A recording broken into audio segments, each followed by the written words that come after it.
So, nandito po tayo ngayon sa Alarcio Farm. Yan po ang pangalan po ng farm na to, Alarcio Farm, na matatagpuan po sa Lawak, Pangasinan. Hello! Si Bernie Batin po ito, ang pinakamasungit na tindera sa social media. At kitang-kita nyo naman po ang titulo po ng ating vlog ngayong araw. So, for the first time ever, finally nga po, ipapakita ko na po sa inyo yung aking nabiling farm. Ito po ay may luwang na 8 hectares. O, di ba? Napakaluwang at napakalaki. Alam nyo guys, no, ilang taon po talaga akong nagsumikap sa buhay.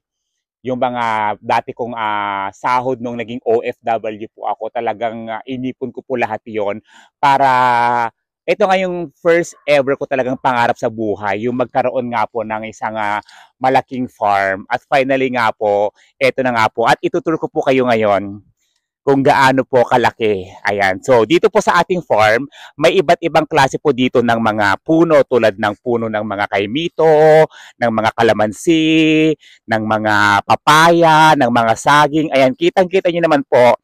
So, nandito po tayo ngayon sa aking, ito guys, no, grabe, nung una ko tong nakita talaga guys, sobrang hindi ako makapaniwala. Imagine mo no, ilang taon ako nagsumikap sa buhay. From OFW hanggang nasa Pilipinas na nga po ako, sabi ko, ito ang isa sa mga pangarap ko at talaga nga namang hindi pa rin po ako makapaniwala na finally nga po. Nandito na, pinapakita ko na po sa inyong harapan ang pinagsumikapan ko sa buhay. Ayan, disclaimer lamang po ha, hindi po ito pagmamayabang or hindi rin po ito ayoko mag-brag ng ibang tao. Proud lang po ako sa sarili ko dahil nga po, finally nga po ay nabili ko na nga po itong 8 hectares po ng lupain na farm. At ayan guys, oh, may mga papaya po tayo dyan.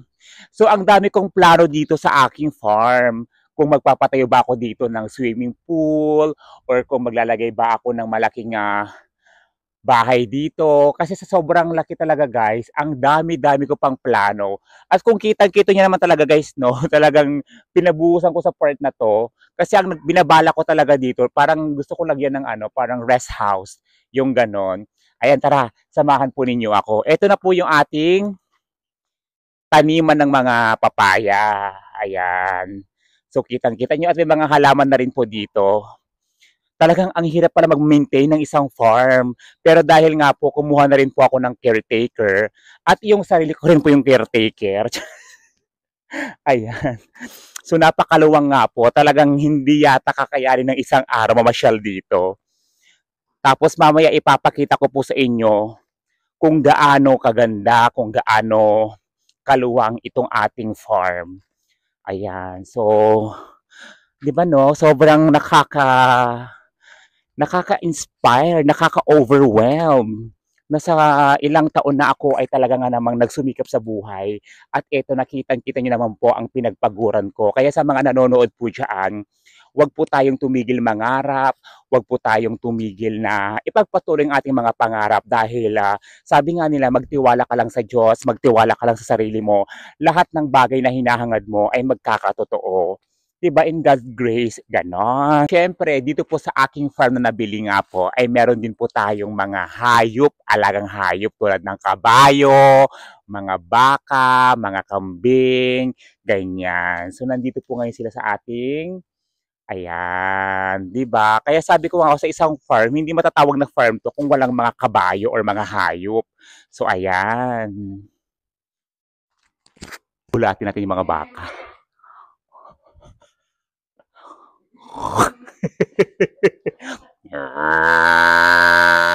Sama ng tingin mo sa akin ha. Kumakano ka siya. Tapos kinadyakan niya ako. No? Alam mo, lalapit na. Lumalapit na silang lahat. Hindi nakakatakot, no? Ayan. So ngayon po ay papakainin ko na po ang aking mga alagang mga baka. Ayan. Ganito magpakain ng mga baka, oh. Ayan, oh. Oh, ganyan. 'Di ba? Malulusog. Talaga nga namang nagugutom na nga sila kasi ilang araw po ako hindi nakapunta dito sa aking farm. Ayan. Bigyan mo na yung black. Ayan. Grabe sila kumain, no? Parang gutom na gutom sila. Takop, kuha pa tayo. Ayan. Grabe sila. Kasi ilang araw hindi sila kumakain. Ayan. Kain lang kayo mga anak ha. Anak! Ayan. So, ganyan po magpakain ng baka. O, may naiinggit. Teka lang. Wait lang po ha. Ayan. So, first time ko pong gagawin talaga ito na magpakain ng mga alaga kong mga baka. Ayan. Siyempre, pagkatapos natin pakainin yung mga baka, yung mga kambing, ang daming kambing, oh. Ilang days lang ako hindi nakapunta rito. Dumami na silang dumami. Ayan, dito kayo kumain. Ayan. O, diba? Napakarami ng mga alaga kong kambing. Teka lang, bibilahin ko muna itong mga to. Ayan. 12. Kailangan araw-araw binibilang natin. Tama ba? 12 na talaga, 12. Diyan ha, at ako ay maglilibot muna. Tara. So, eto na nga guys, sobrang luwang. 'Di ba? Sabi ko nga sa inyo kanina, ito nga po ay merong 8 hectares na farm. At ito, nakikita niyo naman po ang ating napakalawak na lupain. Ay, hello po. Mag-hi pa kayo sa vlog ko. Ayan, kasi pinapakita ko po yung aking lupain ngayon yung aking 8 hectares na lupain. Opo. Sa'yo ba yan? Opo, akin po ito. Sino po kayo? Sino po kayo? Naliligaw po yata kayo. Ay, bakit po? Siya yata yung may-ari yung lupain na to. Ano po? Siya po yung may-ari? Oo. Siya po yung may-ari nito?